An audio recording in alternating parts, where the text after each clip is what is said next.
E aí, hoje a gente vai conversar sobre um dos livros mais polêmicos e, sinceramente, mais mal compreendidos da história, o Apocalipse. Muita gente ouve esse nome e já pensa em desastre, em fim do mundo, em coisa ruim. Mas a ideia aqui é a gente desvendar juntos o que ele realmente quer dizer. E olha, talvez a mensagem principal seja o exato oposto do medo. Porque essa é a primeira imagem que vem à cabeça, né? Um livro cheio de símbolos estranhos, perseguição, catástrofes. Dá a impressão de ser uma história super sombria, complexa, feita pra dar medo. Mas será que o filme é esse mesmo? E aqui tá o pulo do gato. Segundo a nossa análise, o Apocalipse não é sobre o mal vencendo. Pelo contrário, ele é do começo ao fim uma carta de esperança. É a garantia da vitória absoluta do bem. Foi escrito para consolar, para dar força, não para apavorar. E olha só, o próprio nome já entrega o jogo. Apocalipse vem do grego apokalipsis, que não significa fim de tudo ou catástrofe. Significa revelação, tirar o véu. A proposta não é esconder o jogo, mas sim revelar o plano final, mostrar como tudo termina. Certo, então vamos mergulhar um pouco mais fundo nisso. A estrutura toda do livro é construída em cima dessa ideia de vitória. Mesmo quando descreve as piores perseguições, o ponto de vista é sempre o de quem já sabe o resultado final. E o resultado é bom. Basicamente, o cenário é este. Existe uma grande batalha. O dragão, que é a figura central do mal, persegue a igreja. E essa perseguição é real, o sofrimento é real. Mas a virada de chave está aqui. Mesmo diante da morte, os fiéis são descritos como vitoriosos, como conquistadores. E esse versículo ele é o resumo perfeito de como essa vitória acontece. Não é vencendo uma luta na força bruta ou escapando do sofrimento. A vitória vem da fidelidade total, da lealdade a uma verdade maior, mesmo que isso custe tudo. Ok, mas para ter vitória, tem que ter um adversário, certo? Então, vamos conhecer os antagonistas dessa história. A fonte que a gente analisou agrupa eles de um jeito bem interessante, como se fosse uma aliança, um quarteto do mal. E aqui estão eles. Pensa assim, o dragão é o chefão, a mente por trás de tudo. O anticristo é o seu braço político, o poder visível. O falso profeta é o marqueteiro, que usa a religião para enganar e dar legitimidade a esse poder. E a Grande Babilônia é o sistema todo, econômico, cultural, que sustenta essa estrutura. E tem um detalhe aqui que é fascinante. O mal não cria nada de novo. Ele basicamente imita. Essa aliança do mal é descrita como uma cópia distorcida, uma paródia da Santíssima Trindade.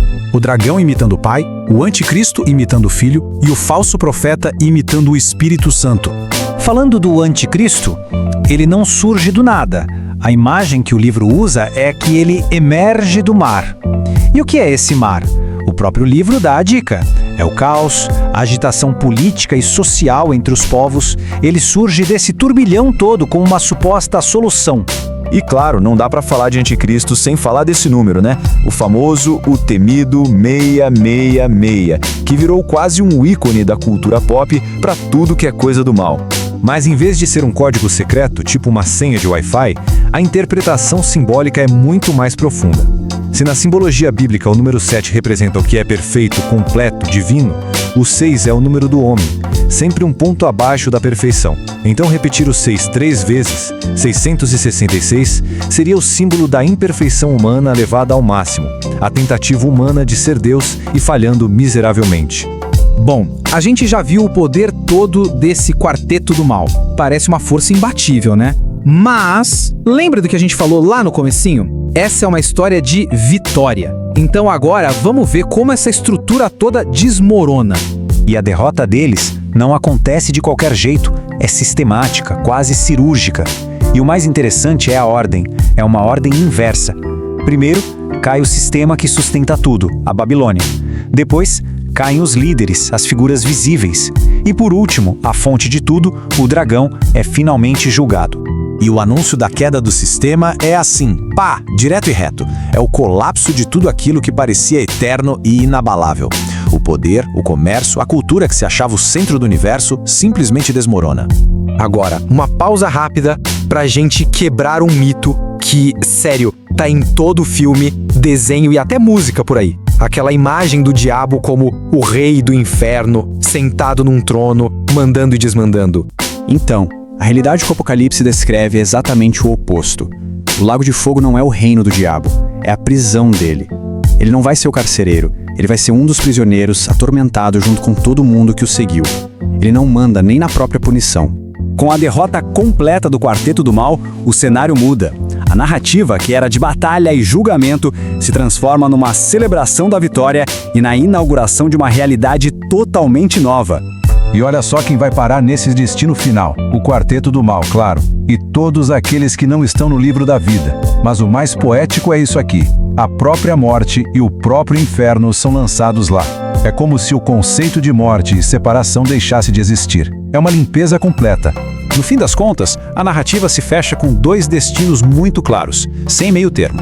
De um lado, separação e tormento.